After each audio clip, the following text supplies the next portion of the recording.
പിള്ളേർക്കാണ് പലഹാരം വേണ്ട. അതാ ഞാൻ പറയുന്നത് കളയുമ്പോ. ഓരോ വീടിനും പറയാനൊരു കഥയുണ്ട്. പഴയകാല ഓർമ്മത്തിന്റെ നന്മകൾ, കുടുംബസ്നേഹം നിറഞ്ഞ ജീവിതകഥകൾ, ഇതെല്ലാം നിങ്ങളിലേക്ക് എത്തിക്കുന്ന സ്നേഹവീടാണ്. പട്ടിണിയാണ് പറഞ്ഞത്. 1947 കഴിഞ്ഞാണ് ജനിച്ചത്. അതിന് മുമ്പേ അല്ലേ ജനിച്ചത്? അത് മുമ്പായിരിക്കും, എനിക്ക് ഓർമ്മയില്ല. ഓർമ്മയില്ല. എനിക്ക് ഓർമ്മ ഒരു 4-5 വയസ്സായപ്പോ ചക്രത്തിന്റെ കാലമാ. അതുപോലുള്ള എനിക്ക് അറിയത്തുള്ളൂ. ചക്ര, ഈ കാച്ചക്ര, അരച്ചക്രം, മുക്കാച്ചക്രം, അങ്ങനെ കൊടുത്ത് കിഴുത്തക്കാലണ ഇതൊക്കെ കൊടുത്ത കടയിൽ സാധനം വീട്ടില്. അത് കഴിഞ്ഞപ്പോ അണയായി.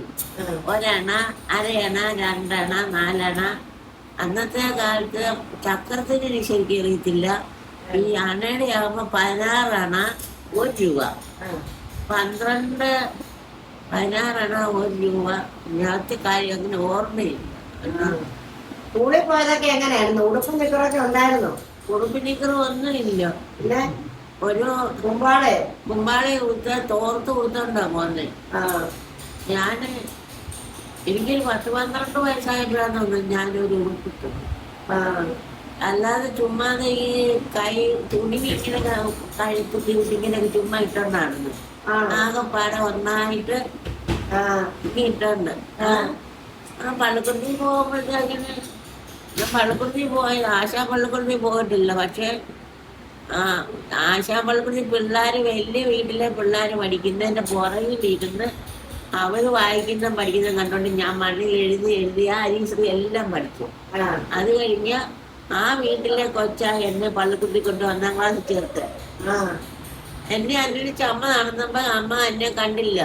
അവിടെ നോടി അമ്മ അവിടെ വന്ന് പെട്ടെത്തിയത് കണ്ടില്ലെന്ന് പറഞ്ഞ പള്ളിക്കുട്ടി വന്നപ്പോ ഞാൻ സ്കൂളിൽ ഇരിക്കുക. അന്നേരം നമ്മുടെ സോമൻ ചേട്ടന്റെ അച്ഛനുണ്ടല്ലോ, സോമൻ ചേട്ടന്റെ അച്ഛനാ അന്ന് പള്ളിക്കുട്ടിലെ 1-ാം ക്ലാസ്സിലെ ഹെഡ് മാസ്റ്റർ. അന്നേരം പറഞ്ഞ് എടി ഇവിടെ ഇരുന്നോട്ടാ, അവളിവിടെ ഇരുന്നോട്ടെന്ന് പറഞ്ഞു. അതിന്റെ മാറ്റിയില് അമ്മക്കുട്ടിയെ കൂടെ ഉള്ളപ്പോഴാ അങ്ങനെ ഇരുന്ന് അവിടെ പഠിച്ച്. അവിടെ പോയി സ്ലേറ്റ് ഇല്ലാഞ്ഞിട്ട് ഈ മുറി സ്ലേറ്റ് ഉണ്ടല്ലോ, ഇങ്ങനെ 4ആയിട്ട് മുറി സ്ലേറ്റ്, കോണ് സ്ലേറ്റ്, സ്ലേറ്റിന്റെ ഇത് ഒരയ്ക്ക് പാറക്കല്ലെ കൊണ്ട് ഒരച്ച് ഈ വണ്ണാക്കിട്ട് അതുകൊണ്ടാ എഴുതുന്ന. കല്ലുപെൻസിലൊന്നും ഇല്ല. അങ്ങനെ എഴുതിയ ഞാൻ പഠിച്ചിട്ടുള്ളത്.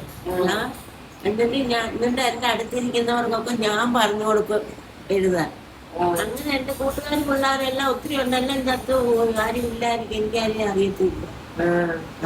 അത് കഴിഞ്ഞ് പിന്നെ അന്നത്തെ കാലത്തെന്ന് പറഞ്ഞാൽ കാന്താരിമുളകൊക്കെ തിന്നിട്ട് പച്ചവെള്ളം കുടിച്ച് വിശപ്പടക്കുന്നൊക്കെ പറഞ്ഞിട്ടില്ലേ? അന്ന് വല്ല കഞ്ഞിവെള്ളവും കിട്ടി അതുപോലെ കളഞ്ഞില്ല. കഞ്ഞിവെള്ളവും കാലിവെള്ളവും എല്ലാം കലത്തി ഉമ്പിലി അടച്ചു വെച്ചിട്ടുണ്ട്. അത് ഊറ്റിയെടുത്ത് അതിനകത്ത് കാന്താരിയും ഞെള്ളി ഉപ്പ് ഒഴിച്ച് കുടിച്ചോണ്ട് ഞങ്ങൾ വഴക്കൊണ്ടി പോകും. അന്ന് 5-6 പേരുള്ളതല്ലേ. ചിലപ്പോ 4 അരി ഒക്കെ എനിക്ക് അരി ഇട്ട് വെച്ച് ചോറുണ്ടതായിട്ട് എനിക്കൊരു 5-8 വയസ്സുള്ളപ്പോഴേ എനിക്ക് ഓർമ്മയുള്ളൂ. അല്ലാതെ ഈ പനയുണ്ടല്ലോ, ഈ ഓലപ്പന, ആ പനയുടെ വെട്ടി ഇട്ടിട്ട് അത് വെട്ടി കീറിട്ട് അതിനകത്തേത് കോടാലിക്ക് വെട്ടി കണ്ടിച്ച് കൊണ്ടുവന്ന് കൊടലിയിട്ട് ഇടിച്ച് പൊടിച്ച് വെള്ളത്തിൽ കലക്കി ആ പിശിരി ചകിരി പോലത്തെ വാരി കളഞ്ഞിട്ട് ആ വെള്ളം അടിഞ്ഞിട്ട് തുണിക്കകത്ത് ഇട്ടിക്കെട്ട് തൂക്കിയിട്ടിട്ട് അത് കലക്കി ഇതുപോലെ ഉണ്ടാകും, കുറുക്ക് പോലെ. യക്ഷിപ്പനയാണ്? യക്ഷിപ്പനയല്ല, നമ്മുടെ കുറുമ്പങ്കല്ലിൽ ഞാൻ താമസിക്കുമ്പോൾ പന വെട്ടിട്ടിരുന്നില്ലേ, യക്ഷികൾ ഇരിക്കുന്ന പനയാണോ? ആ പനയല്ല. പിന്നെ യക്ഷിപ്പന വേറെ, ചൂണ്ടപ്പന. യക്ഷിപ്പന കുഴക്കാൻ ചെന്നാൽ യക്ഷികൾ പിടിക്കും. ചൂണ്ടപ്പന, കൊടപ്പന. അത് എന്നിട്ട് ഇങ്ങനെ അങ്ങോട്ട് ഇലക്കകത്തോട്ട് കോരി ഒഴിക്കും. മാത്രമേ ഉള്ളൂ. കോരി ഒഴിച്ചിട്ട് അതിന്റെ മുളകും ഉപ്പും പുളിയും കൊണ്ട് അങ്ങോട്ട് അരച്ച് കലക്കി കോരി ഒഴിച്ചു തരും. അങ്ങനൊക്കെ കഷ്ടത വെച്ചിട്ടാണല്ലോ 7-ാം ക്ലാസ് വരെ പാസ്സായി അല്ലേ? 7-ാം ക്ലാസ്സും കഴിഞ്ഞ് 8-ാം ക്ലാസ്സിൽ കയറിയത്. 8-ാം ക്ലാസ്സിൽ 4-5 മാസം പോയി. അപ്പോഴത്തേക്കിന് പുസ്തകം ബുക്കൊന്നും മേടിക്കാൻ നിവർത്തിയില്ല അമ്മ. അതിനോട് കൂടി അത് നിർത്തി. പിന്നെ അന്നത്തെ കാലത്ത് പറഞ്ഞാൽ ഭയങ്കര ബുദ്ധിമുട്ടുള്ള കാലമാ. ഒരു ചോറൊക്കെ ആണെങ്കിൽ ചാണകം മെഴുകിയിട്ട് അതിനകത്ത് ചാക്കൊക്കെ വിരിച്ച് അന്നൊക്കെ കിടക്കുന്നു. ചുമ്മാ ഓല കൊണ്ട് കുത്തി മറച്ചിട്ട് ഓലക്കീന്ന് മെടഞ്ഞിട്ട് അതിനകത്ത് നിരത്തും. നിരത്തിട്ട് പായൊന്നും ഇല്ലെന്ന്.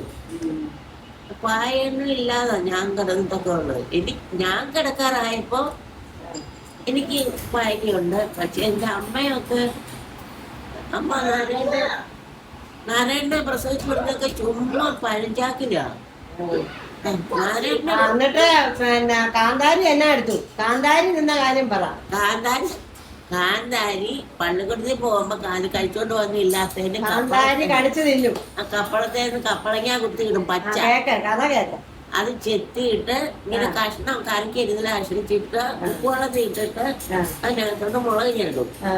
മുളക് ഞെണ്ടിയിട്ട് അത് പറക്കി തിന്ന് ആ വെള്ളവും കുടിക്കും. എന്നിട്ട് പുളിയില വാളംപുളിയുടെ പുളി മാറ്റി കളഞ്ഞേച്ച് ആ തോടിനകത്ത് വെള്ളം ഒഴിച്ച് പുളി പിഴിഞ്ഞൊഴിച്ച് മുളകും കൂടെ ഞെട്ടി ഒഴിച്ച് കുടിക്കും. ഞങ്ങൾക്കൊക്കെ ഒരു സൂക്കേടും വന്നിട്ടില്ല. പുളി തന്നെ കളഞ്ഞേ. അതന്ന് ഇരിക്കാനായിരിക്കും അത്ര വലിയ മുതലാളിമാരുടെ ആയിരിക്കല്ലേ? അതൊക്കെ അന്ന് മുതലാളിയൊന്നും അങ്ങനെയൊന്നും ഇല്ല. ഒരിക്കലും നമ്മള് കൊച്ചുങ്ങളൊക്കെ കയറിച്ചെന്നാണ്ടല്ലോ, മുതലാളിയൊന്നും ഇതൊന്നും ഇല്ല. അത് നമ്മളിത് കയറിച്ചില്ലാണ്ട് അവര് കഴിച്ചോണ്ടിരിക്കണ ഉരുട്ടി നമ്മുടെ കയ്യിൽ തരും.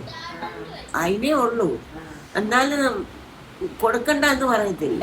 അങ്ങനെ അത് ഒരു വീട്ടിൽ 5-8 അംഗങ്ങളുള്ള വീടല്ലേ അന്ന്. മക്കളും 5-8 മക്കളും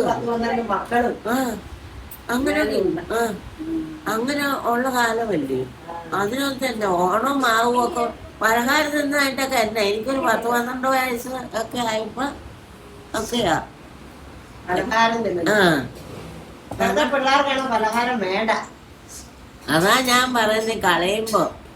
കളയരുത് കഴിക്കുന്നവർക്ക് കൊടുക്കണം എന്നൊക്കെ ഇങ്ങനെ പറയുന്നത്.